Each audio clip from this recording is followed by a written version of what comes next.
Captain Jin-Ho stood on the observation deck of the Coalition diplomatic ship, watching something he could barely believe. Outside the transparent walls, two fleets faced each other in the darkness of space. Each side had about 20 ships, their hulls gleaming under distant starlight. This was supposed to be a battle. This was supposed to be war, but it looked nothing like what Jin-Ho had studied in Earth's military academies. The ships moved slowly, almost gracefully. They fired bright beams of blue and green energy at each other. When the beams hit their targets, the enemy shields would glow softly and absorb the impact. No explosions, no fires, no debris floating through space. Just lights and colors like some kind of peaceful dance. Fascinating, isn't it? Commander Velthar stood beside Jin-Ho, his three eyes blinking with pride. The Vexian officer wore a pristine uniform covered in medals. This is how civilized species conduct warfare. No unnecessary death, no barbaric destruction, pure honor and strategy. Jin-Ho said nothing. He had been with the Coalition for 6 months now, serving as a human liaison officer. In that time, he had learned that the galaxy was very different from Earth. The thousands of species that made up the Coalition had enjoyed peace for 3,000 years. They had evolved beyond what they called primitive warfare. Ambassador Hyawan joined them at the window. She was older than Jin-Ho, with gray streaking her dark hair. She had been humanity's first contact with the Coalition 5 years ago. Her face showed no emotion as she watched the battle below. "Who is winning?" she asked quietly.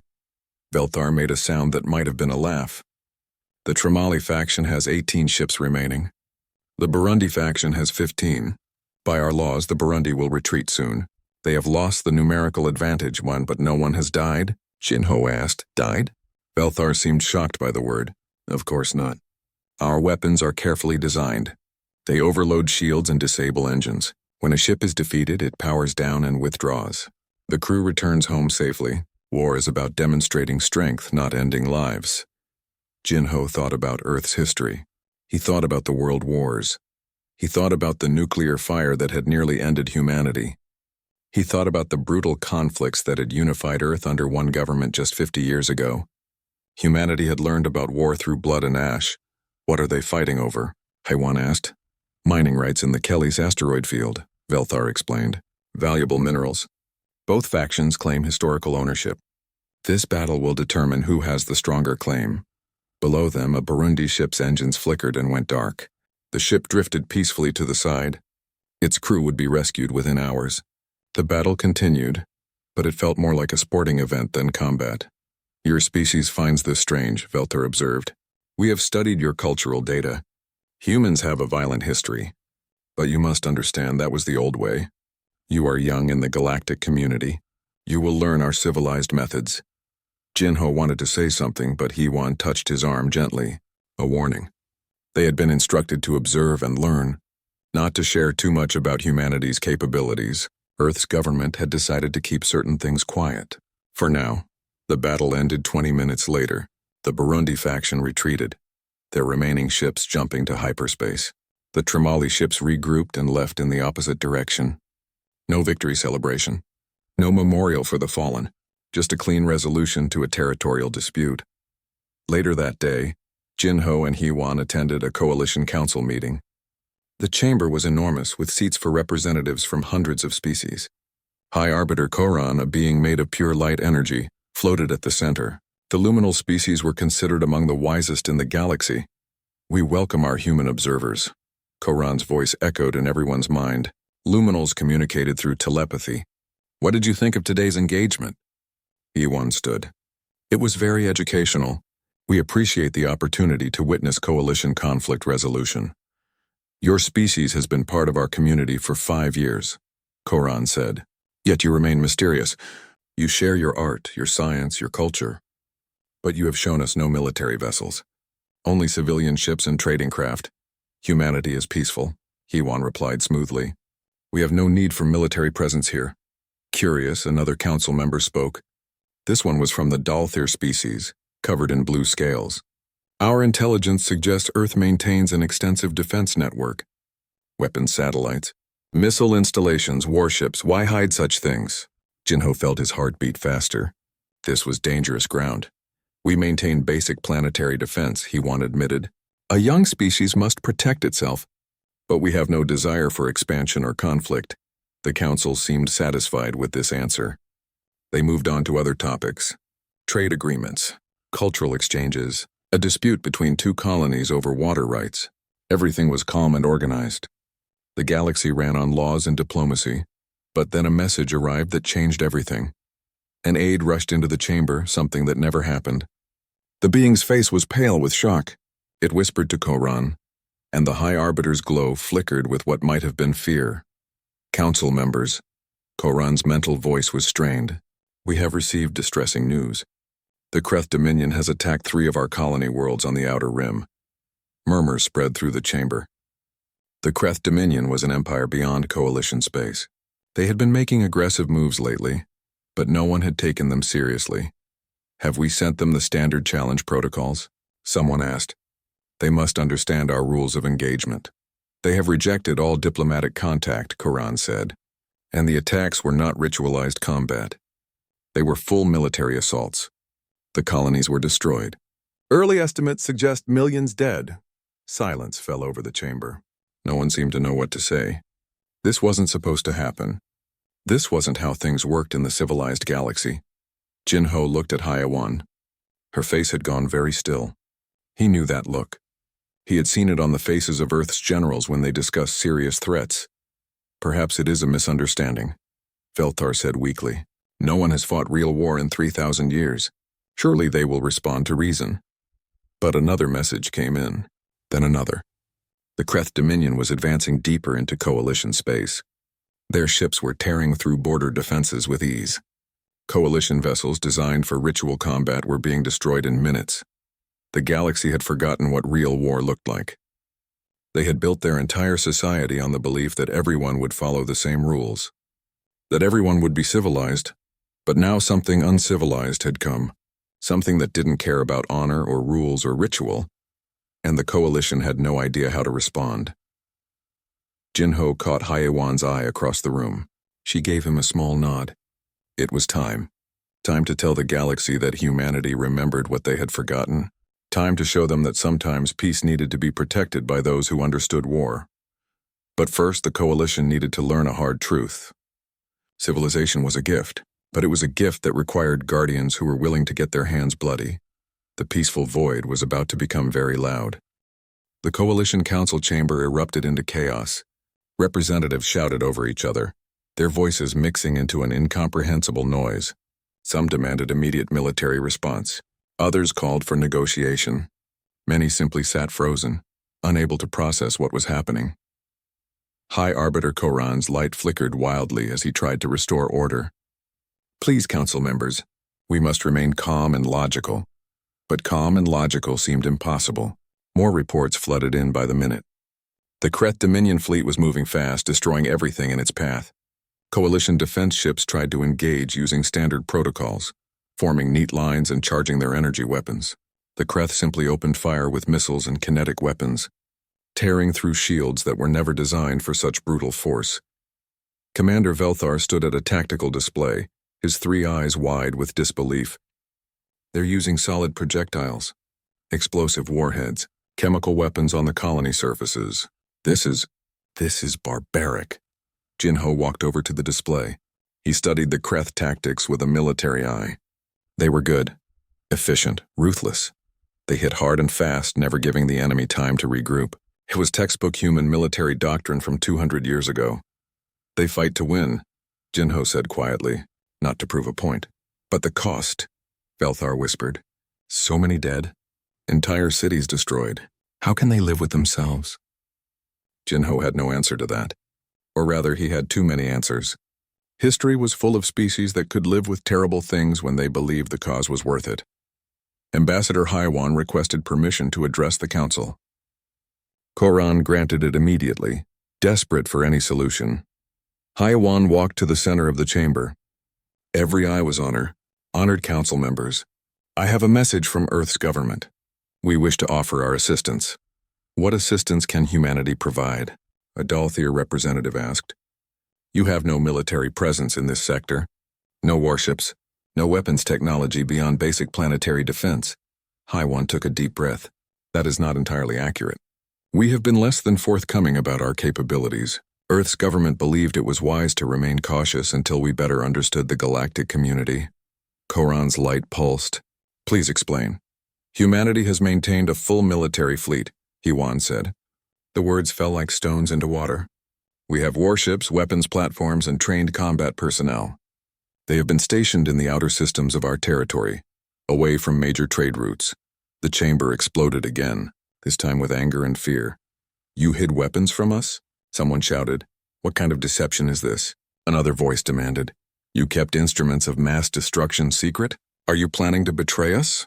Haiwan waited for the noise to die down. Her face remained calm, but Jinho could see the tension in her shoulders. This was the moment everything could fall apart. Humanity could be expelled from the coalition. Or worse, we hid nothing, she said firmly. We simply did not advertise. Earth has a violent history. We have fought terrible wars. Wars that nearly destroyed our species. We learned hard lessons about survival. One of those lessons is this: hope for peace but prepare for war. But we have peace, Velthar said. We have had peace for 3,000 years. You had peace, Jinho spoke up. Past tense. Right now the Kreth are killing your people, and your ritualized combat means nothing to them. The truth of his words silenced the chamber. What exactly are you offering? Koran asked carefully. Earth proposes to send military support, Hewan said. Our warships, our weapons, our soldiers. We will help you fight the Kreth Dominion. At what cost? A council member asked suspiciously. What do you want in return? Nothing, Hewan said simply. The coalition accepted humanity as members. You are our people now. When someone attacks our people, we respond. Another message arrived. 2 more colonies had been hit. The death toll was climbing into the tens of millions. The Kreth fleet was advancing toward more populated systems. High Arbiter Koran made a decision. Council, we must vote. Do we accept Earth's military assistance? The debate lasted 3 hours. Some species argued that humanity was just as dangerous as the Kreth. Others said beggars could not be choosers. A few suggested that human weapons might be their only chance of survival. Finally, the vote came. It was close, but it passed.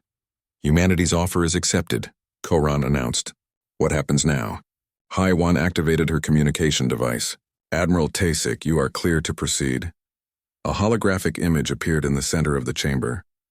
A stern-faced human in military uniform looked out at the assembled council. Admiral Tasik had spent 40 years in Earth's fleet. He looked like someone who had seen combat and learned to sleep anyway. Council members. His voice was rough and direct. My fleet will arrive at the front lines in 3 days. I am transmitting our technical specifications now for your review. The data began flowing to the tactical displays around the chamber. Coalition officers pulled up the information and started reading. Jinho watched their faces change. Confusion first, then shock, then something close to horror. Commander Velthar stared at his screen. These weapon specifications, they can't be real. This ship, the Indomitable, it carries enough firepower to destroy a planet. We would never destroy a planet, Admiral Tasik said coldly. But yes, we could if we needed to. That is what real military capability means. Another officer spoke up, her voice shaking. You have nuclear weapons? Antimatter warheads? Kinetic bombardment systems? These are weapons of genocide. These are weapons of war, Tasik corrected. War is not a game. It is not ritual. It is survival. And if you want to survive the Kreth, you will need to remember that. Engineer Bo Young appeared in the transmission beside the Admiral. She was younger, with kind eyes that seemed out of place in this discussion. I designed many of the Indomitable's systems. I can explain the technical details if needed. Why? Velthar asked. Why build such terrible things? Bo Young's expression turned sad. Because my grandmother died in the Asian Wars. Because my uncle was killed in the Antarctic conflict. Because humanity learned that if you are not strong enough to defend what you love, someone will take it from you. We built these weapons so we would never be helpless again.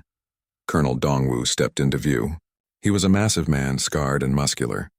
I command the Marine Division aboard the Indomitable. 3,000 soldiers trained in boarding actions, ground assault, and zero-gravity combat.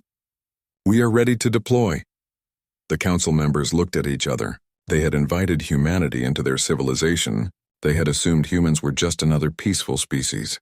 Now they were seeing something different, something older, Something that remembered when survival meant being willing to kill or be killed. 3 days, Koran said finally.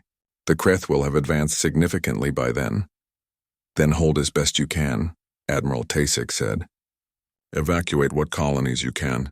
Pull back your ritual combat ships before they are all destroyed. And prepare yourselves. When the Indomitable arrives, you are going to see what war really looks like. The transmission ended. Jin Ho looked around the chamber. Fear was written on every face. They had asked for help, and help was coming, but they were starting to wonder if they had made a terrible mistake. They were starting to question whether humanity was really any different from the Kreth. Ambassador Hewan stood alone in the center of the room. Her voice carried clearly. I know you are afraid. I know you think we are monsters for building such weapons. Maybe you are right. But right now we are monsters who are on your side, and sometimes the only way to stop a monster is with another monster who fights for something better. No one had an answer to that. The coalition had 3 days to prepare, 3 days to come to terms with what they had invited, into their peaceful galaxy, 3 days until they learned that humanity had never forgotten how to wage war because humanity had never been given the luxury of forgetting. The HKNS Indomitable emerged from hyperspace like a predator entering a peaceful forest. Every sensor in the sector locked onto it immediately.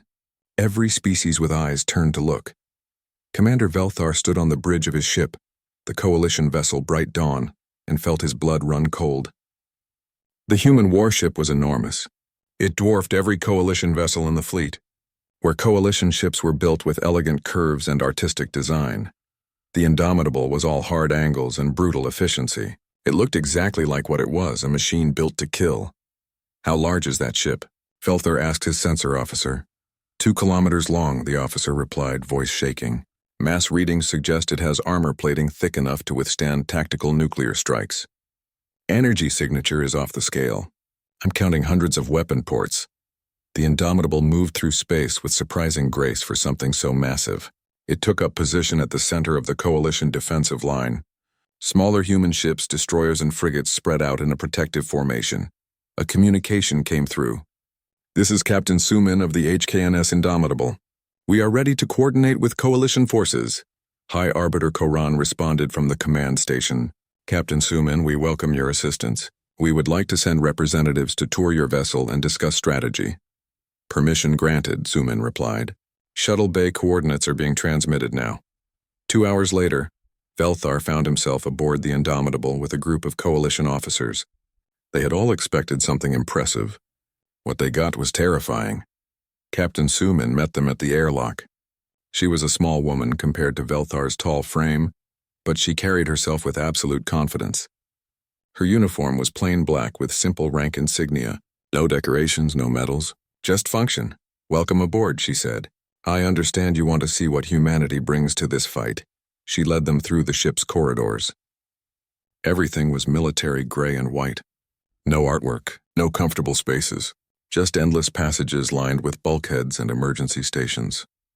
Crew members moved with quick efficiency, saluting as Sumin passed. The first stop was the armory. Velthar stepped inside and froze. Weapons lined the walls, not energy weapons like coalition forces used.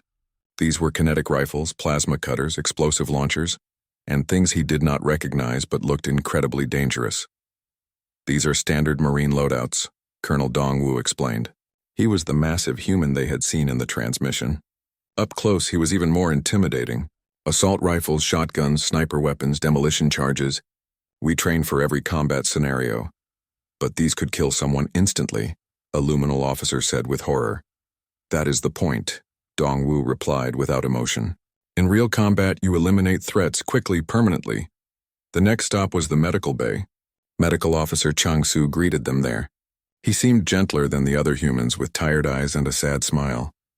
We have facilities for 500 wounded, he explained. Surgical theaters, burn treatment, radiation exposure protocols. We prepare for the worst. Have you treated many combat injuries? Velthar asked. Changsu's smile faded. I served during the Antarctic conflict.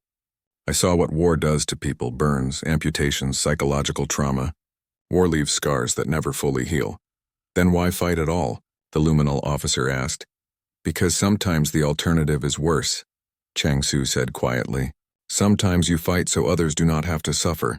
They continued the tour. The engineering section showed them the massive reactor that powered the ship. The hangar held rows of fighter craft, each armed with enough firepower to destroy a coalition frigate.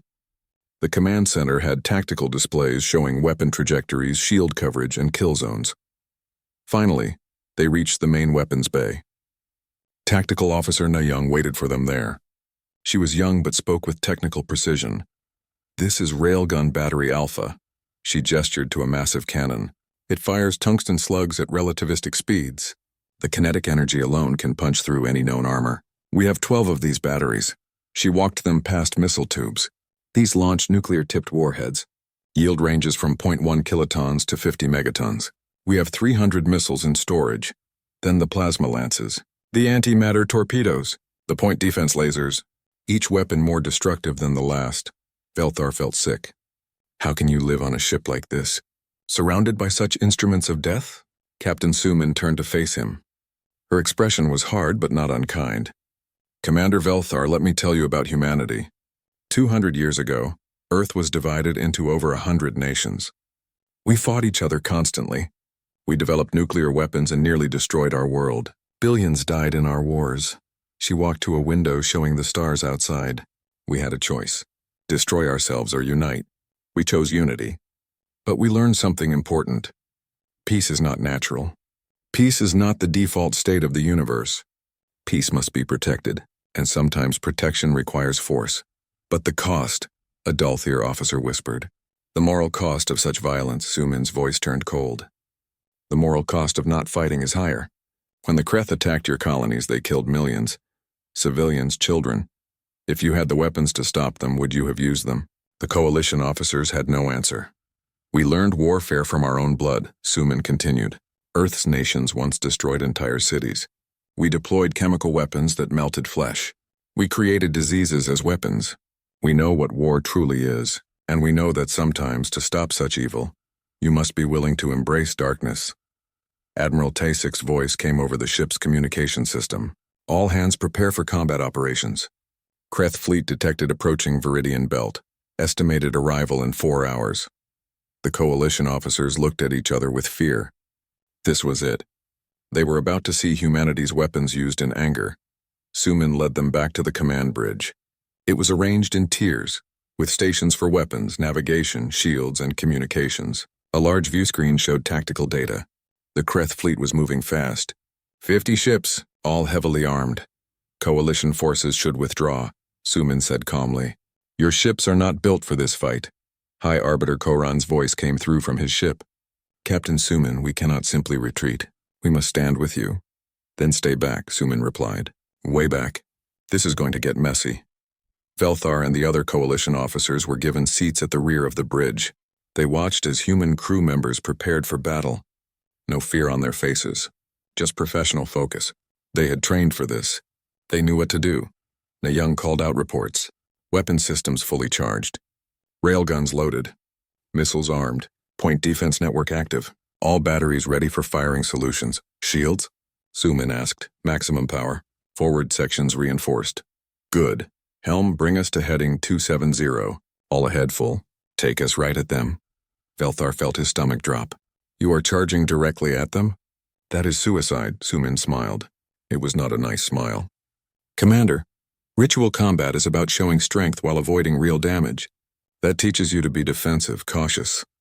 In real warfare, you strike first, hard, overwhelming force. You make the enemy afraid." The Kreth fleet appeared on the view screen. Their ships were ugly things, covered in weapon ports and armor plating. They looked dangerous. They had destroyed dozens of coalition vessels, but now they faced something they had never seen before.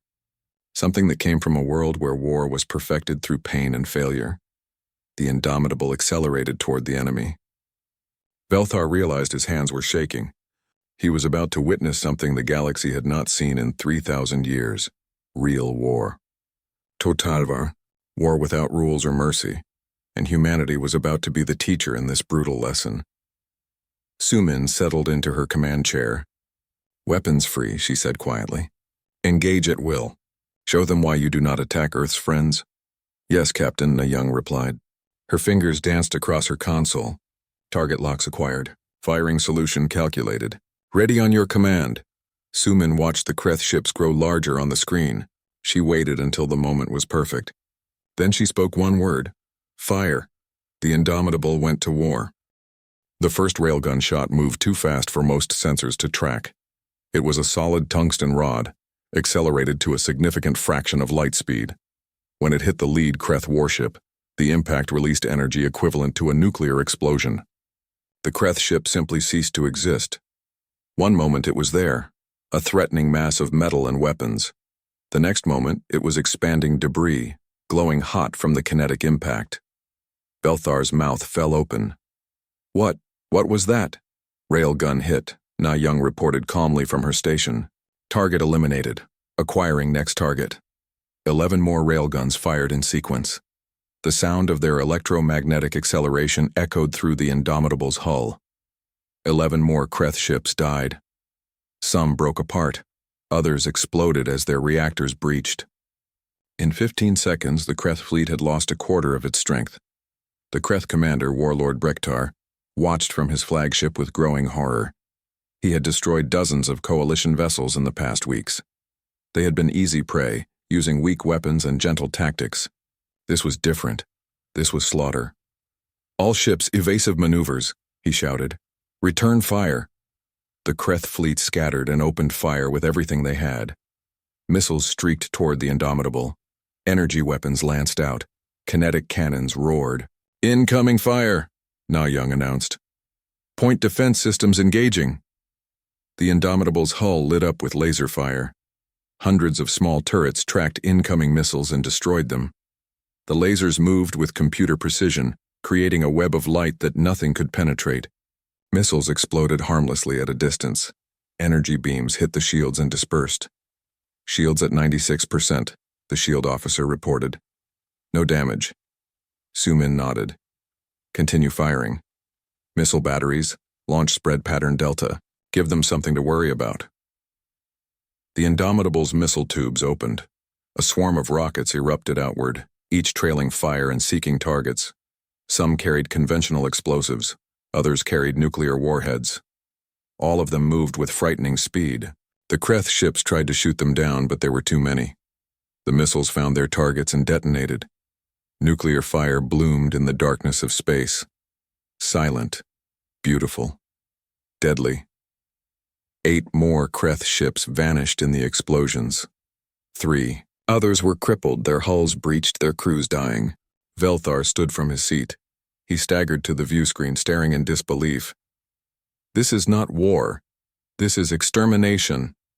Captain Sumin did not take her eyes from the tactical display. This is what war has always been, Commander. You just forgot. In real conflict, you do not fight to prove a point. You fight to win, completely, decisively. The Kreth fleet tried to regroup. Brektar was a skilled commander. He ordered his ships into a defensive sphere formation, concentrating their shields and fire. It was a good tactical move. It did not matter. Plasma lances, Sumin ordered. Focus fire on their command ship. 4 massive cannons extended from the Indomitable's hull. They glowed with building energy. Then they fired. Superheated plasma, contained in magnetic fields, shot across space at tremendous speed. The plasma hit Brektar's flagship shields and simply melted through them. The shields were designed to stop energy weapons, but not this level of energy. The plasma cut into the hull like a torch through paper. Metal vaporized. Internal compartments decompressed. The ship's reactor containment began to fail. Enemy flagship critical damage, Na Young reported. Reactor breach imminent. Brektar tried to issue evacuation orders, but it was too late. His ship exploded from within, torn apart by the force of its own power source, dying. The warlord who had terrorized Coalition space died in an instant, never knowing what killed him. Enemy commander eliminated, Sumin said. All ships, press the attack. Do not let them escape. Colonel Dongwu's voice came through the communication system. Captain, request permission to launch boarding parties. Several enemy ships are disabled but intact. Permission granted, Sumin replied. Take prisoners if possible. We need intelligence. Velthar watched as small assault ships launched from the Indomitable's hangar. They were fast and maneuverable, carrying teams of human marines. They approached crippled Kreth vessels and attached to their hulls. "What are they doing?" the luminal officer asked. "Boarding action," Colonel Dongwu explained. He had joined them on the bridge. "We cut through their hull, enter the ship, and secure it by force." Through the view screen they could see it happening. Human marines in armored suits moved through Kreth ships with practiced efficiency. They cleared corridors with rifles and grenades. They eliminated resistance with cold precision. Within minutes, 3 Kreth ships were under human control. The remaining Kreth vessels tried to retreat. They had come expecting easy victories. Instead, they faced an enemy that fought with skills they could not match. "Pursuit course," Sumin ordered. "Launch fighters. Do not let them reach hyperspace." Small fighter craft poured from the Indomitable, moving with incredible speed. They chased down fleeing Kreth ships and hammered them with missiles and cannon fire. Some Kreth ships managed to jump to hyperspace, most did not. 2 hours after the battle began, it was over. The Kreth invasion fleet had been destroyed, 47 ships eliminated, 3,000 crew members dead. Only a handful of vessels had escaped. The Indomitable floated among the debris field, its hull barely scratched. A few scorch marks on the outer armor. 1 shield generator running at reduced capacity. 0 human casualties. Velthar looked at the carnage on the view screen and felt his legs give out. He sat down heavily. The other coalition officers were silent. Some were crying. The luminal officer had dimmed to almost nothing, overwhelmed by what they had witnessed. "This is madness," Velthar whispered. "Such destruction, such death." Captain Sumin walked over to stand beside him. Her face showed no pleasure in the victory, only tired determination. "This is survival," she said quietly. "The Kreth came to your space and killed millions. They understood only force, so we responded with force. This is not glorious. It is not noble. It is necessary." "How can you live with it?" Velthar asked. "How can you sleep after killing so many?" Sumin was quiet for a moment. "I think about the coalition civilians the Kreth murdered. I think about the children who died in their attacks. I think about what would happen if we were not here to stop them. That helps me sleep." Medical Officer Chang Su contacted the bridge. "Captain, we have Kreth survivors from the boarding actions. They are requesting medical treatment." "Treat their wounds," Sumin ordered. "Show them the mercy they never showed your people." Velthar looked at her in surprise. "You will help them? After what they did?" "We fight when we must," Sumin replied. "But we are not monsters. We do not kill prisoners. We do not torture. We follow rules of war even when our enemies do not. That is what separates us from them." Reports began coming in from across the sector. Every species in the coalition had watched the battle. The recordings were spreading through all channels. The galaxy had witnessed something they thought was extinct. True military power, overwhelming force, total victory, and they did not know whether to feel grateful or terrified. High Arbiter Koran contacted the Indomitable. "Captain Sumin, the Council wishes to speak with you. The galaxy has many questions." Sumin nodded. "Tell them I will address the Council in 6 hours. First, my crew needs rest, and the wounded need care." She turned to address the coalition officers on her bridge. "Gentlemen, you have seen what humanity brings to war. This is what we kept hidden from you. Not because we wanted to deceive you, but because we hoped never to use it. We hoped your peace would last forever. But it did not," Velthar said softly. "No," Sumin agreed. "It did not. Because peace, real peace, requires strength. It requires being willing to fight when fighting is necessary. You forgot that lesson. We never could. Our history was too painful." She looked out at the debris field where thousands had died. War is horror. War is tragedy. But sometimes war is the only answer to evil. The Kreth proved that, and we proved that humanity remembers how to answer.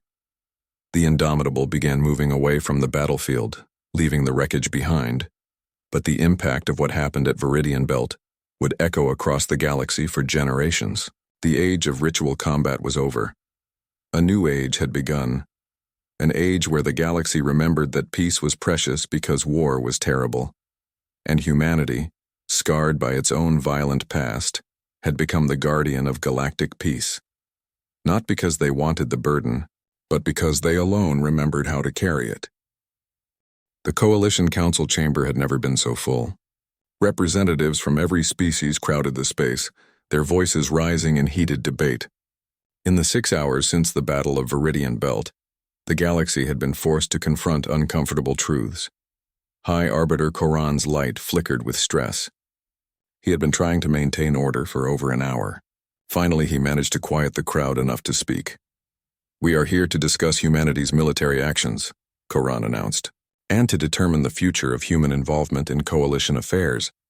Captain Sumin stood in the center of the chamber. She wore her plain uniform, looking small among the towering alien species. But no one in the room underestimated her anymore. They had all seen the battle recordings. A Dalthir representative spoke first, his scales rattling with agitation. "You killed thousands in a matter of hours. You displayed weapons that could destroy entire worlds. How can we trust you? How can we allow such dangerous beings to remain in our community?" Sumin's expression remained calm. "You can trust us because we are here. If we wanted to conquer the coalition, we could have done so at any time. Instead, we defended your people against an enemy who was killing them. But the violence?" A Luminal Council member protested. "The sheer brutality of your tactics. You did not simply defeat the Kreth, you obliterated them." "Because half measures would have failed," Sumin replied. "The Kreth did not respect your rules. They did not care about your civilization.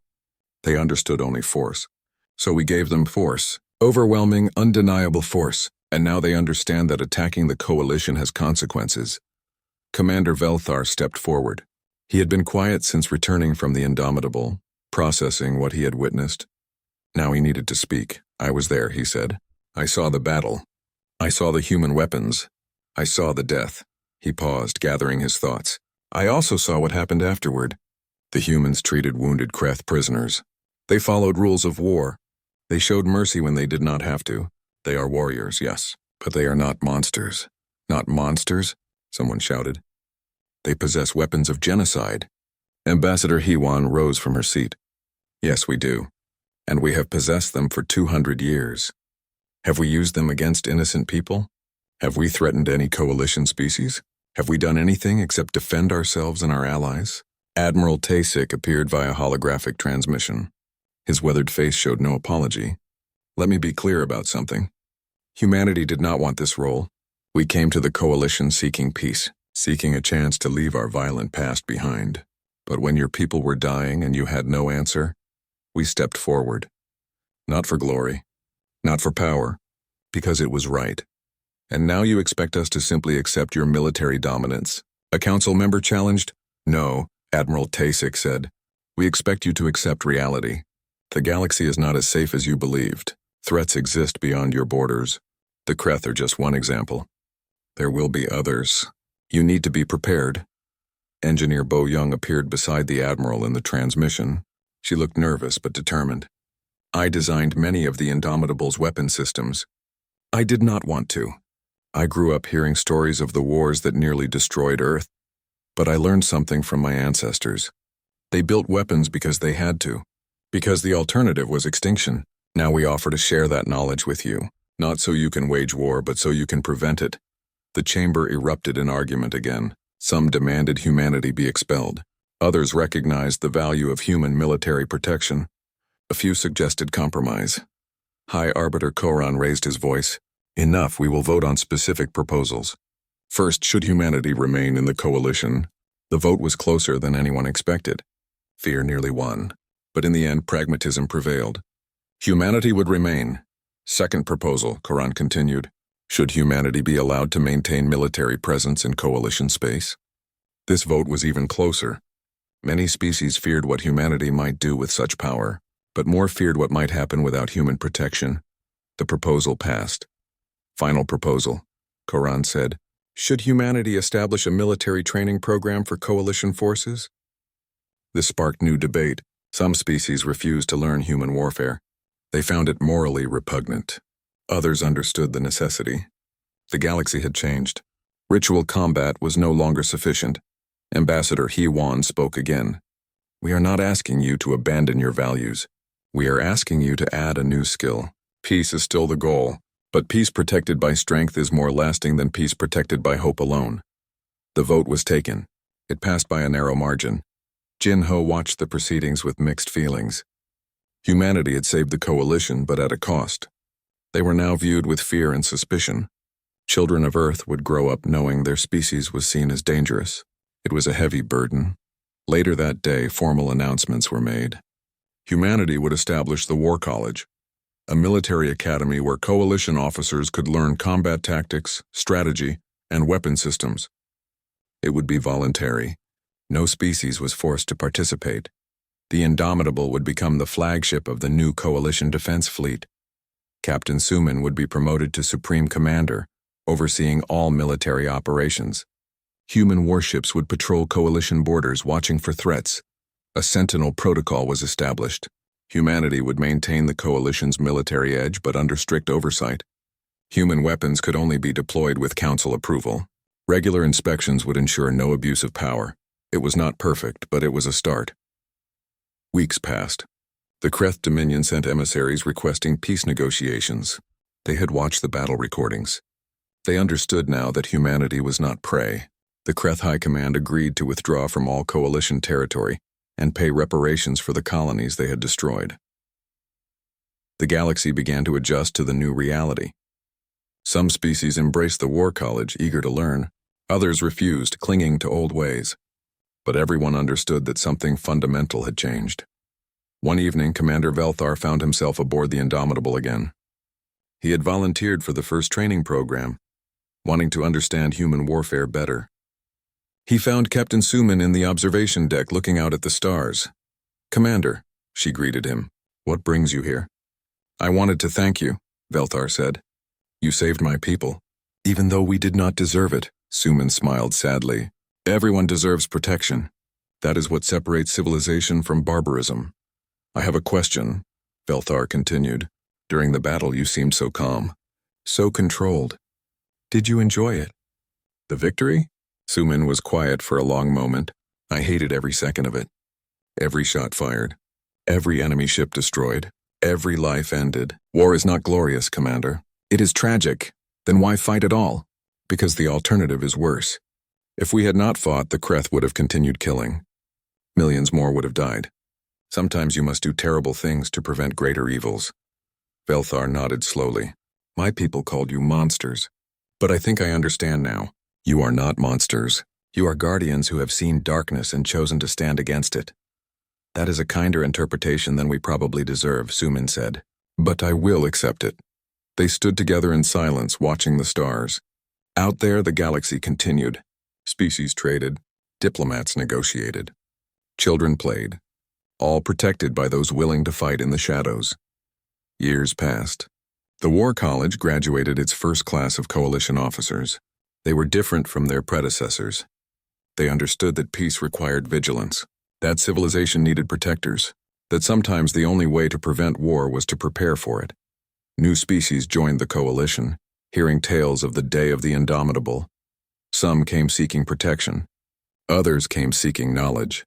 All learned that the galaxy had grown up, forced to confront realities it had long ignored. The Indomitable remained on patrol, ever watchful. Its crew rotated, but its mission never changed. Captain Suman eventually retired, passing command to a younger officer. But the ship's legacy continued. Humanity never forgot what it meant to be the galaxy's sword. It was a burden they carried with grim determination. They trained coalition forces, shared military technology carefully, and stood ready to respond to any threat. But they also never forgot the cost. Every human child learned about Earth's wars, about the billions who died before humanity learned to unite, about the responsibility that came with strength. And they learned one more lesson, perhaps the most important, that those who protect peace must be willing to embrace war, not because they love violence, but because they love those they protect even more. The galaxy had changed.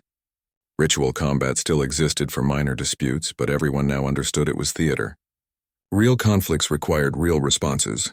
and humanity stood ready to provide those responses. Not with joy but with sad necessity.